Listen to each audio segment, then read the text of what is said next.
வம்சம், பிரசன்ன ஜோதிடர் சுபமாரிமுத்து, திருப்பூர்ல இருந்து இந்த பதிவு உங்களுக்காக. உத்தர நட்சத்திரத்தில் மாந்தி இருந்தால் எந்த கோவிலுக்கு போனால் உங்களுடைய கர்மவினை தீரும்? மாந்தி என்பது யார்?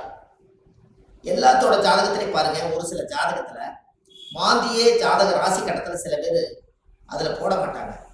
சில கம்ப்யூட்டர்லேயே சிலதெல்லாம் வராது. ஆனா மாந்தி பெரிய ஒரு அற்புதமான ஒரு மிராக்கலான விஷயத்தை காமிக்கும். ஏன் அப்படின்னா, சூரியனுடைய மகன் சனி பகவான், சனி பகவானுடைய மகன் மாந்தி. இந்த மாந்தி எதுக்கு அதிகமா யூஸ் ஆகுதுன்னு கேட்டீங்கன்னா, இறப்பு தோஷத்துக்கு மாந்தி அதிகமா முன்னோர்கள் எடுத்துக்கிட்டாங்க. அப்போ இந்த மாந்தி நிற்கக்கூடிய நட்சத்திரங்கள் எல்லாம் எப்படி எல்லாம் செயல்படுது அப்படிங்கிறத இந்த பதிவுல நம்ம பார்க்க போறோம். இதை மறக்காம ஒரு பேனா நோட் எடுத்து குறிச்சு வச்சுக்கோங்க. இது வரக்கூடிய ஜோதிடர்களுக்கும் பயன்படும். நம்ம இந்த யூடியூப் சேனல் வள்ளுவர் வாக்கு யூடியூப் சேனல்ல போய் பார்க்கறவங்களுக்கும் பயன்படும். இனி வரக்கூடிய சந்ததிகளுக்கும் இது பயன்படும். மாந்திக்கு இப்படி மிராக்கள் இருக்குதா அப்படிங்கிற ஒரு விஷயத்த இன்னைக்கு நம்ம அதை சொல்ல போறோம். இப்போ உங்க வாழ்க்கையில நீங்க தெரிஞ்சுக்க வேண்டிய விஷயம், இந்த மாந்திக்கு ஒவ்வொரு நட்சத்திரத்துக்கும் இந்த மாந்தி தோஷம் எப்படி உருவாகுது அப்படின்னா, அந்த காலத்துல குழுகன் நின்ற வீடு குட்டிச்சவர்னு சொன்னாங்க. குழுகன் நின்ற வீடு குட்டிச்சவர் அப்படின்னா குழுகன் நின்ற வீடு குட்டிச்சவரா. அப்ப இந்த மாந்தி போய் எந்த ராசியில் இருக்குதோ, எந்த நட்சத்திரத்து மேல ஏறி உட்கார்ந்து இருக்குதோ, அந்த நட்சத்திரத்தினுடைய திசைகள் அவங்களுக்கு தோஷம் அடையுமா. அப்ப அந்த மாந்தி தோஷம் என்பது என்ன? இருப்பு சம்பந்தப்பட்டது. உங்களுக்கு ஒரு உதாரணத்துக்கு சொல்றேன். லக்னங்கிறதா உயிர், லக்னம் தான் உயிர். ஒரு மனிதனுக்கு ஒரு தாயுடைய கருவறையில இருந்து தொப்புள் கொடி அறுக்கும் நேரம் எந்த லக்னத்துல அவங்க பிறந்திருக்காங்களோ, அந்த லக்னம் எந்த நட்சத்திரத்துல கரெக்டா நிக்குதோ, அந்த நட்சத்திரத்து மேல இந்த மாந்தியோட தீட்டு தோஷம் அதுல இருக்கு. இது உங்களுக்கு தெரியுமா? இதை நீங்க கண்டிப்பா தெரிஞ்சுக்கணும். அப்ப லக்னத்தினுடைய மாந்தி பிரேதசாபம், மாந்தி என்பது இறப்பு. அப்போ அவங்க முன்னோர்கள் அந்த காலத்துல என்ன பண்ணிருப்பாங்கன்னா, ஒரு லக்னத்துக்குள்ள லக்னம் ஒரு ராசி கட்டத்துக்குள்ள 3 நட்சத்திரம் இருக்கு.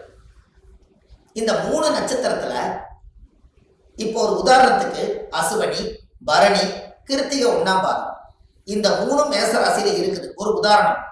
அதுல அசுவதி நட்சத்திரத்துல மாந்தி இருந்தா என்ன பலன், பரணி நட்சத்திரத்துல மாந்தி இருந்தா என்ன பலன், கிருத்திகை நட்சத்திரத்துல மாந்தி இருந்தா என்ன பலன், இதைத்தான் இந்த பதிவுல உங்களுக்கு சொல்ல போறேன். இது உதாரணத்துக்காக. அப்போ ஒரு நட்சத்திரம் அந்த ஜாதகத்துல நம்மளுக்கு கிடைக்க வேண்டிய நட்சத்திரம். அப்ப எந்த நட்சத்திரத்துல மாந்தி உங்களுடைய ஜாதகத்துல இருக்குதோ, அந்த நட்சத்திரத்தினுடைய திசை உங்களுக்கு தெரியும். உதாரணமா அசுவதி நட்சத்திரமா இருந்தா அவங்க கேது திசையில தான் அவங்க செயல்படுவாங்க. அப்ப ஜாதகத்துல எனக்கு என்னங்க அசுவதி நட்சத்திரம் கேது திசை நடக்குது, எனக்கு கேது அசுவதி நட்சத்திரத்துக்கு கேது திசை நடத்துறாரு, எனக்கு ஒரு பலனுமே நடக்கலைங்க அப்படின்னு நீங்க சொல்லவே வேண்டாம். அந்த அசுவதி நட்சத்திரத்துக்கு அதிபதி கேது இந்த மாந்தியோட சாபம் வாங்கி இருக்கிறதுனால அந்த திசை நம்மளுக்கு வேலை செய்ய மாட்டேங்குது. அப்ப அதை நம்ம சரிப்படுத்தினா தானே அது நிவர்த்தியாகும்.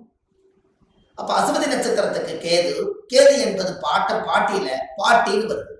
அப்ப பாட்டிக்கு ஈமகாரிய செலவு செய்யாம விட்டுட்டால், அந்த முன்னோர்களுக்கு ஈமகாரியங்கள் செய்யாம விட்டுட்டா, இறந்த முன்னோர்களுக்கெல்லாம் மூதாதிகளுக்கெல்லாம் செய்யாம விட்டுட்டா, இந்த நட்சத்திர சாபம் அந்த குடும்பத்துக்குள்ள போய் அந்த திசைக்கு யோகத்தை கொடுக்கறது இல்லை. அப்ப கர்மாவிலேயே மாட்டிக்கிறீங்க. அப்புறம் எப்படி மேல வரும்? அப்ப இதெல்லாம் அந்த காலத்துல முன்னோர்கள் குளிகை நின்ற வீடு குடிச்சவர்னு எதுக்கு சொல்லி வச்சாங்கன்னா, ஒரு வீட்டுல ராசி கட்டத்துல குளிகை நின்ற வீடு குடிச்சவர் சொல்லி வைக்கல. அவங்க சொல்லி வச்சதே குளிகன் நின்ற நட்சத்திரம் அந்த வீடு குடிச்சவர்னு வச்சாங்க. அந்த நட்சத்திரத்தினுடைய திசைகள் யாருக்கு வந்தாலும் இந்த மாந்தியோட சாபம் அவங்கள துரத்திக்கிட்டே. ஒரு உதாரணம், லக்னத்து மேலேயே மாந்தி நிற்குது. ஒருத்தருக்கு லக்னத்து மேலேயே மாந்தி, லக்னம் என்ற நட்சத்திரம் எதுவோ அதுவே மாந்தி. அந்த மாந்தி சாபம் இருந்தா அவங்க என்ன ஒரு அனாதிபாடி எடுத்து அடக்கம் பண்ணுனா அவங்களுக்கு அந்த மாந்தி சாபம் நிவர்த்தி ஆகுங்கிறது ஒரு நூல். ஏன் அப்படின்னா, அந்த லக்கணத்துக்குள்ள மாந்தி பிறக்கும் போது ஒரு தாயுடைய கருவறையில இருந்து மாந்தி என்பது நிலையா இருக்கிறது, ஒரு ராசியில ரொம்ப நாள் இருக்கிறது. லக்னம் என்பது 2 மணி நேரத்துக்கு ஒரு லக்னம் நகர்ந்து வெளியில வந்துடும். கரெக்டா அந்த பிரசவமாகி இந்த லக்னம் போய் கரெக்டா மாந்தியோட நட்சத்திரத்துல போய் கரெக்டா அந்த லக்னம் உட்கார்ந்துட்டால் இந்த லக்னம் வந்து தீட்டாய் போயிடும். இதுதான் அதனுடைய பரம ரகசியம். நம்ம அவங்களுக்கு பாருங்க, அந்த லக்னம் போய் நின்ற நட்சத்திரத்துல போய் அந்த தீட்டு விழுந்துருச்சுன்னா முகமெல்லாம் மாறிடும். முகம் அவங்களோட தேஜஸ் இருக்காது, ஒரு இருளன்ற மாதிரி இருப்பாங்க. என்னமோ ஒரு தோஷம் அவங்கள தாக்கிட்டே இருக்கும். ஒரு செயல்பாடு சிறப்பா இருக்காது. எந்த ஒரு காரியம் எடுத்தாலும் தடை, வீட்டு காரியம் எடுத்தாலும் தடை, தொழில போய் ஜெயிக்கலாம்னா தடை, திருமண வாழ்க்கையில நிம்மதியா இருக்கலாம்னா திருமணத்துல திருப்தி இல்லை, குழந்தை பாக்கியம் பெற்றுக்கலாம்னா குழந்தைக்கு ஏதாவது ஒரு உச்சங்கள், பூர்வீகத்துல போய் வாழலாம்னா பூர்வீகத்துல முன்னோருடைய சாபம். இப்படி வந்து இந்த மாந்தியுடைய நட்சத்திர தோஷங்கள் உங்களுக்கு அதிகமான முறையில இது கர்மாவா செயல்படுது. அப்போ முன்னோர்கள் அந்த காலத்துல இதுக்கு எல்லாமே கோவில் வச்சிருக்காங்க பாருங்க. இதுதான் ஒரு ஹைலைட். இந்த ரகசியத்தை சொல்லாம விட்டுட்டா கடைசி வரைக்கும் உங்களுக்கு தெரியாமலே போய் ஒவ்வொருத்தருடைய ஜாதகத்திலையுமே எந்தெந்த நட்சத்திரத்துல மாந்தி இருக்குதோ அதற்குரிய கோவில்ல போய் சுவாமிக்கு தேங்காய் பழம் பூமாலை கல்கண்டு வாங்கி அர்ச்சனை பண்ணி சாமி கும்பிட்டு வந்துட்டால் உங்களுடைய அந்த நட்சத்திரத்தினுடைய மாந்தி சாபம் அன்றோடு அது நிவர்த்தியாது. அப்ப இது ஒரு பெரிய அற்புதம் அல்லவா? இப்ப நீங்க தெரிஞ்சுக்கணும். அப்ப அந்த கோவிலுடைய வரலாறு எங்க இருக்குது, அந்த கோவிலை நம்ம எப்படி கண்டுபிடிக்கிறது, இந்த கோயிலுக்கு போறதுக்கு வழிமுறைகள் என்ன, இது எல்லாமே நீங்க தெரிஞ்சுக்கிட்டா மட்டும்தான் அந்த வாழ்க்கை உங்களுக்கு கரெக்டா செய்யணும். அப்போ முன்னோர்கள் அந்த காலத்துல சூரியனுடைய மகன் சனி பகவான், சனி பகவானுடைய மகன் மாந்தி. அப்ப அப்பாவுடைய பேரன் தான் நம்மளுக்கு மாந்தி தோஷமா வர்றாரு. அப்ப அப்பாவுடைய சொத்து பிள்ளைக்குத்தானா, அப்பாவுடைய பாவம் பிள்ளைக்குத்தானே. அந்த கர்மாவில இருந்துதான் உங்களால வெளியில வர முடியல. அப்ப இது மூலியமா தான் உங்களுக்கு கர்மா செயல்படுது. பாருங்க, உங்களுக்கு தாத்தாவோட சொத்து அந்த காலத்துல பாத்தீங்கன்னா தாத்தாவோட சொத்தை கொண்டு போய் வாழ்ந்து முடிச்சுட்டு உயிர் எழுதும் போது பேரன் பேர்ல போய் எழுதுவார். அப்ப சூரியனுக்கும் சனி பகவானுக்கு தொடர்பு இல்லை, மாந்திக்கு தான் தொடர்பு வருது. அப்போ அந்த ஜாதகத்திலேயே அப்ப மாந்தி என்பது உள்வனை கர்மா. மாந்தி என்பது முன்னோர்களுக்கு திதி கொடுக்காம விட்டுட்டீங்கன்னா அது நட்சத்திரத்தினுடைய மாந்தி போய் அந்த தோஷம் அடைஞ்சிடும். அந்த திசைகள்ல நம்மளுக்கு சரியான பிரச்சனைகள் வந்து எல்லா கோயிலுக்கும் போயிட்டு வந்துட்டுங்க, எல்லா பூஜையும் பண்ணிட்டு வந்துட்டேன், எல்லா பரிகாரங்களும் சொன்னதெல்லாம் செய்திருக்கேன். ஆனா ஏன் எனக்கு வந்து ஒவ்வொரு நாளும் பலாபலம் மாறி வருது, எனக்கு எதுவுமே நடக்கலையே, இப்படி ஒரு கேள்வி பிறக்குது. அப்ப அந்த ஜாதகத்தை வாங்கி பார்த்தா நீங்க என்ன நட்சத்திரத்துல திசை நடக்குதுன்னு கேட்டா எனக்கு ஒரு நட்சத்திரம் அஸ்வினியில திசை நடக்குது, எனக்கு கேது திசை நடக்குதுங்க. கேது அது மாந்தியோட நட்சத்திரம், அஸ்வினியில இருந்து நிற்கும். அப்போ இப்படித்தான் ஒவ்வொருத்தருடைய நட்சத்திரத்தையும் இந்த மாந்தி லாக் பண்ணி வச்சிருக்கு. இதை தெரிஞ்சுக்கிட்டாலே உங்க வாழ்க்கை ரொம்ப சிறப்பா இருக்குமே. அப்ப இந்த மாந்திங்கிற ஒரு கர்மா கேரளாவில எல்லாம் பாத்தீங்கன்னா குளிகனை வச்சுதான் ஜாதகமே கணிப்பாங்க. அவங்களுக்கு கர்ம வினை கண்டுபிடிக்கிறதே குளிகனை வச்சுதான். அதனாலதான் குளிகன் இந்த வீடு குட்டிச்சவர்னு அந்த காலத்துல சொன்னது. கேரளாவில் பிரசன்னம் பார்த்தாங்கன்னா குளிகை தோஷம் இருக்குதுங்கிறத அவங்க அதை தெளிவா சொல்லுவாங்க. அப்ப அதை சொல்லி முதல் முன்னோர்களுடைய கர்மாவை நிவர்த்தி செய்துட்டா நீங்க இந்த பூமியில பிறக்கும் போது கொண்டு வந்த யோகம் வேலை செய்யுங்கிறது ஒரு ரூல் உண்டு.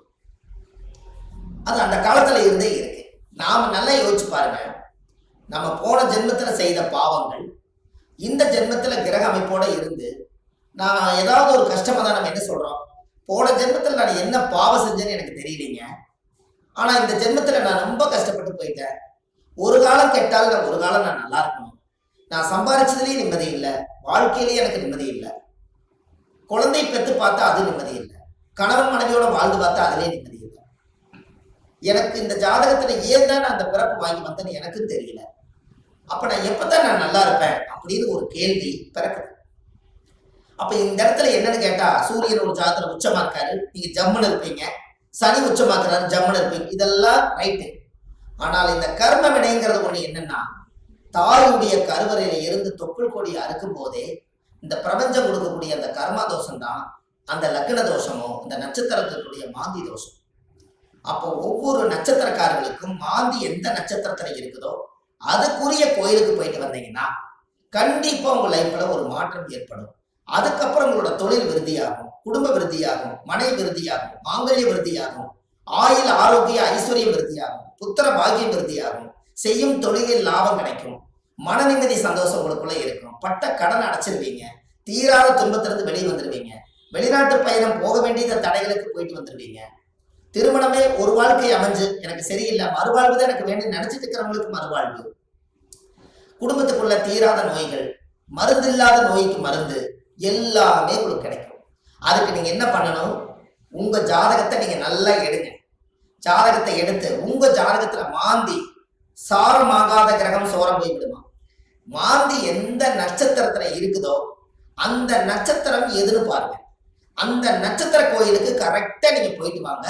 உங்களுக்கு அந்த மாந்தி நின்ற நட்சத்திர தோஷம் நிவர்த்தியானால் உங்களுக்கு நடக்கிற குடும்பத்துல எல்லாம் நல்லா.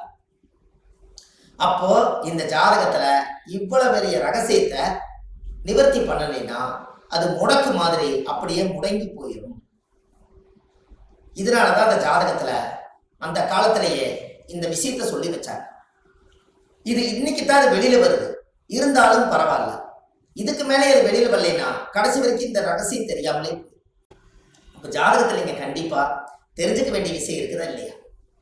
உங்க முன்னோர்களுடைய கர்மாவை தான் நீங்க சுமந்துட்டு இருக்கிறீங்க. அதை இறக்கி வச்சுட்டாலே உங்க ஜாதகத்துல இருக்கிற யோகம் கட்டாயம் வேலை செய்யும் அல்லவா? ஒவ்வொருத்தரும் மனசுக்குள்ள நம்ம எதோ சம்மந்தம் இல்லாத உள்ளத்துக்குள்ள எதையாவது ஒரு மனசுக்குள்ள போட்டு பரட்டிட்டே இருக்கிறோம். என்னைக்குத்தான் நம்ம இந்த மனசுல இருந்து ரிலீஸ் ஆயிடுவோம் அப்படிங்கிற உள்ளம் ஒவ்வொரு நாளும் துடிக்குது.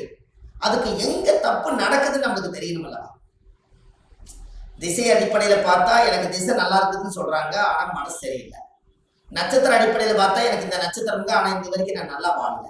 லக்னம் நல்ல லக்னத்துலதான் பிறந்திருக்குன்னு சொல்றாங்க, ஆனா லக்ன பிறப்புல நான் நல்லா வாழல. 9 கிரகங்களும் சரியான இடத்துல அமைஞ்சிருக்குதுன்னு சொல்லியிருக்காங்க, ஆனா இது வரைக்கும் எனக்கு 9 கிரகத்தினுடைய சூட்சமத்தினால நான் திருப்தி அடையல. அப்ப நானே கையூனி கரணம் பாஞ்சு வாழ்க்கையில வெளியே சொல்லாம ஒரு கௌரவத்துக்காக வாழ்ந்துட்டு இருக்கிறேன். நான் என்னைக்குத்தான் உண்மையா வாழுவேன்? இப்படிங்கிற கேள்வி ஜோதிடம் பார்க்க ஒவ்வொருத்தர்களுடைய உள்ளத்திலே துடிக்குது. அப்ப இந்த வாழ்க்கைக்கெல்லாம் மாந்தி தான் பிரதான தோஷம். அதுதான் ஊழ்வினை தோஷம், அதுதான் கர்மவினை தோஷம். முடக்கு தோஷத்துக்கு அப்பாற்பட்டு 100 விதமான தோஷத்துக்கு ஒரே தோஷம் மாந்தி தோஷம்.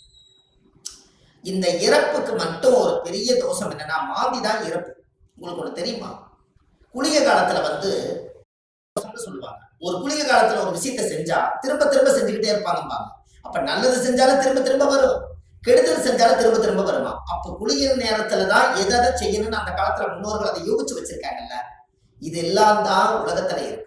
நீங்க போங்க, வள்ளுவர் வாக்குன்னு யூடியூப் சேனல்ல போனீங்கன்னா இது போல ஆயிரக்கணக்கான பரிகாரத்தை நிறைய கொடுத்துருக்கேன். கண்டிப்பா இதெல்லாம் நீங்க தெரிஞ்சுக்கணும். ஏன்னா அந்த மாந்தியோட சாபத்தை தீர்த்துட்டாலே உங்க வாழ்க்கையில ஒரு அஸ்வமேத யாகம் நடத்துறதுக்கு சமம் கொடுக்கும்.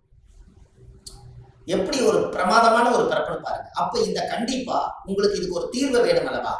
அதுக்கு நீங்க முதல் இந்த கோவிலை கண்டுபிடிக்கிறதுக்கு முன்னாடி முதல் நீங்க வீடு வாசல்லாம் வலிச்சு சுத்தப்படுத்திட்டு, இந்த மாந்திக்கு ஏதாவது ஒரு அனாதையா இறந்து போயிருந்தாலோ இல்ல ஒரு இறப்புக்கு நீங்க போனாலோ, எங்களோட வாழ்க்கையில மாந்தி தோஷம் பிரேத தோஷம். யாருடைய நட்சத்திரத்துல மாந்தி இருக்கு அந்த நட்சத்திரத்துக்கு பிரேத தோஷம். அதனால இறந்தவங்களுக்கு ஏதாவது ஒரு ரோஜாப்பூ மாலை வாங்கி கொண்டு போய் மாலை போட்டுவாங்க. அப்படி இல்லைன்னா ஒரு வில்வ மாலை வாங்கி கொண்டு போய் போட்டுவாங்க. அதை போட்டுட்டு வீட்டுல மஞ்சள் தண்ணி கல்லுப்பு போட்டு வீடு வாசல்லாம் வலிச்சு நீங்க சுத்தப்படுத்தி உங்க குலதெய்வம் கோயில போய் 11 ரூபாய் காணிக்க, வெத்தலைப்பாக்கு, எலுமிச்சம்பழம் இதை கொண்டு போய் சாமியோட பாதத்துல வச்சு கும்பிட்டுட்டு இந்த மாந்திக்கு உண்டான கோவிலுக்கு நீங்க போயிட்டு வரணும். உத்தர நட்சத்திரத்தில் மாந்தி இருந்தால் மூலனூர் சிவன் தாராபுரத்தில் உள்ளது. அந்த கோவிலில் நீங்கள் போய் சுவாமிக்கு தேங்காய் பழம், பூமாலை, கல்கண்டு வாங்கி அர்ச்சனை செய்து வந்தால் அன்றோடு உங்க ஜாதகத்தில் உள்ள சகல தோஷங்களும் நிவர்த்தியாகும். அப்ப அந்த கோவிலுக்கு நீங்க போறதுக்கு முன்னாடி இந்த வீடு வாசல்லாம் வலிச்சு நீங்க சுத்தப்படுத்தி, குழந்தை பிறந்த வீடு, வயசுக்கு வந்த வீடு, இறந்த வீடு, இந்த வீட்டுகளுக்கெல்லாம் நீங்க போகாம இந்த பிரேதத்துக்கு நீங்க மாலை போட்டுட்டு 3வது நாள்ல இருந்து ஒரு 3 நாளைக்காவது வீடு வாசல்லாம் வலிச்சு சுத்தப்படுத்தி நான்வெஜ் எதுவுமே யூஸ் பண்ணாம நீங்க பரிசுத்தமா நீங்க இருக்கணும். இருந்துதான் நீங்க அந்த கர்மவினை தீர்க்கக்கூடிய கோயிலுக்கு நீங்க போயிட்டு வர முடியும். நல்லா புரிஞ்சுக்கங்க. இதுல குலதெய்வம் எனக்கு தெரியலீங்கன்னு சொன்னால் உபாசன தெய்வம், நீங்க என்ன இஷ்ட தெய்வத்தை இப்ப வணங்கிட்டு இருக்கிறீங்களோ அந்த தெய்வத்தோட பாதத்துல வெத்தலை வாக்கு, எலுமிச்சம்பழம், பூ, பழம், கனி வச்சு சாமி கும்பிடுங்க. ஒருவேளை எனக்கு உபாசன தெய்வம் தெரியலனா விநாயகர் கோயிலை வச்சு சாமி கும்பிடுங்க. வினையை தீர்க்கக்கூடியவர் விநாயகர். அப்படி ஒருவேளை எனக்கு விநாயகர் கோயிலும் முடியலனா முருகன் கோயில்ல திருச்செந்தூர் முருகனை நினைச்சுக்கலாம். 6 பட வீட்டுல எந்த படம் வேணாலும் நீங்க எடுத்துக்கலாம். இப்படி ஏதாவது ஒரு தெய்வாலயத்துல வெத்தலை பாக்கு, 11 ரூபாய் காணிக்க, எலுமிச்சம்பழம். இதை வச்சு நான் இந்த கர்ம வினையை தீர்த்துட்டு வர்றேன். அதை தீர்த்துட்டு வந்ததுக்கு அப்புறம் என்னுடைய வாழ்வாதாரம் நல்லா இருக்குன்னு சொல்லி நீங்க அந்த ஒரு மூல மந்திரத்தை நீங்க ஒரு கோயில்ல போய் சொல்லணும். என்னன்னு சொல்லணும்? முற்பிறவியில செய்த பாவங்கள் என்னோட கர்மாவெல்லாம் தீரணும்னு சொல்லி கோயில்ல நீங்க விளக்கு போட்டு ஒரு 21 முறையாவது அந்த கோயில் முன்னாடி போய் சாமி கிட்ட சொல்லணும். என்னன்னு? முற்பிறவியில செய்த பாவங்கள் எப்பிறவிக்கும் தொடராமல் இருக்க, இப்பிறவியிலேயே என்னுடைய தந்தை வழியில வந்த கர்ம வினைகளும் தாய் வழியில வந்த கர்ம வினைகளும் என்னுடைய இந்த பூர்வ ஜென்மத்துல நான் இந்த பூமியில கொண்டு வந்த கர்ம வினைகளும் இன்றோடு நிவர்த்தி ஆகட்டுன்னு சொல்லி உங்க ஜாதகத்துல இந்த கர்மா தோஷத்தை நீங்க சுத்தப்படுத்தியாச்சுன்னா அன்னையோட உங்க வாழ்க்கை ரொம்ப சிறப்பா இருக்கும். இதை சொல்லி விளக்கு போட்டு சாமி கும்பிட்டு தேங்காய் பழம், பூமாலை, கல்கண்டு வாங்கி அர்ச்சனை பண்ணி சாமி கும்பிட்டு வாங்க. அன்னையோட அது நிவர்த்தி ஆகும். அந்த கோவில் என்னங்கிறது தான் இப்போ உங்களுக்கு சொல்ல போறேன். ஏன்னா இந்த கோயில் நம்ம எப்ப சொல்லணுங்கிற ஒரு விதி இருக்குது. இந்த அர்த்தங்கள் எல்லாம் புரியாம நீங்க கோயிலுக்கு தெரிஞ்சிட்டாலோ கோயிலுக்கு போனாலோ விவரம் பத்தாது. அதனால நீங்க இதை செஞ்சீங்கன்னா உங்க வாழ்க்கை ரொம்ப பிரமாதமா இருக்கும் என்று சொல்லி இந்த ஒவ்வொருத்தரோட வாழ்க்கையிலையுமே இந்த மாந்தி தோஷம் நம்மளை ரொம்ப கடுமையான பாதிப்புல கொண்டு போய் எல்லா மக்களையும் உட்கார வச்சதுனால இந்த மாந்தியிலிருந்து நீங்க விடுதலை ஆயிட்டால் உங்களுக்கு சுதந்திரம் கிடைச்சாச்சு. உங்க ஜாதகத்தினுடைய பிடியிலிருந்து, தோஷத்தினுடைய பிடியிலிருந்து, உங்க வாழ்வாதாரத்தினுடைய பிடியிலிருந்து நீங்க மிகப்பெரிய பிரம்மாண்டமான ஒரு ஆரோக்கியமான வாழ்க்கை வாழுவீங்க. இந்த மாந்தி சாபத்தை நிவர்த்தி பண்ணிட்டு வாங்க. உங்க வாழ்க்கை எப்படி இருக்குதுன்னு மட்டும் பாருங்க. வள்ளுவர் வாக்குன்னு யூடியூப் சேனல்ல போயிட்டு இருக்குது. ஆன்லைன்லயே நம்ம ஜாதகம் பார்க்கிறோம். Date of birth, time, place நீங்க கொடுத்தா போதும். ஜாதகத்தை கணிச்சு போன்லயே உங்களுக்கு சொல்லிடுறோம். இதுல உங்கள் ஜாதகத்துல கீழே போயிட்டு இருக்கிற நம்பருக்கு நீங்க ஒரு முன்பதிவு செய்து வச்சுக்கோங்க. இந்த மாதிரி 1000 பரிகாரங்கள் உங்களுக்கு எளிமையா கொடுத்துருக்கறனால இதை நீங்க ஒரு சப்ஸ்கிரைப் பண்ணுங்க. டெய்லி போடக்கூடிய வீடியோ உங்களுக்கு வந்துடும். அப்ப இந்த ஒரு சூட்சமத்தை இன்னைக்கு இந்த மாந்தி தோஷத்தை நிவர்த்தி பண்றதுக்கு கட்டாயமா உங்களோட வாழ்க்கையில ஒரு மிகப்பெரிய ஒரு மாற்றத்தை நீங்க ஏற்படுத்த போகுது. அப்ப என்னென்ன நட்சத்திரத்துல மாந்தி இருந்தால் இந்த கர்மதோஷ நீங்கிறத 27 நட்சத்திரத்துக்காரர்களுக்கும் இந்த வீடியோவை நான் உங்களுக்கு பதிவா கொடுக்குறேன். ஒவ்வொரு நட்சத்திரக்கார 27 நட்சத்திரத்துல யாராரு இந்த உலகத்துல எந்தெந்த நட்சத்திரத்துல நீங்க பிறந்திருக்கீங்களோ அந்தந்த நட்சத்திரத்துல போய் அதுக்குரிய கோயிலுக்கு போய் வழிபாடு பண்ணிட்டு வாங்க. கண்டிப்பா உங்க வாழ்க்கை நல்லா இருக்கும். அதுக்காக இந்த பதிவை கொடுக்குறேன். பாரம்பரிய திருவள்ளுவர் குல வம்சம், பிரசன்ன ஜோதிடர் சுப மாரிமுத்து, திருப்பூர்ல இருந்து. நன்றி, வணக்கம்.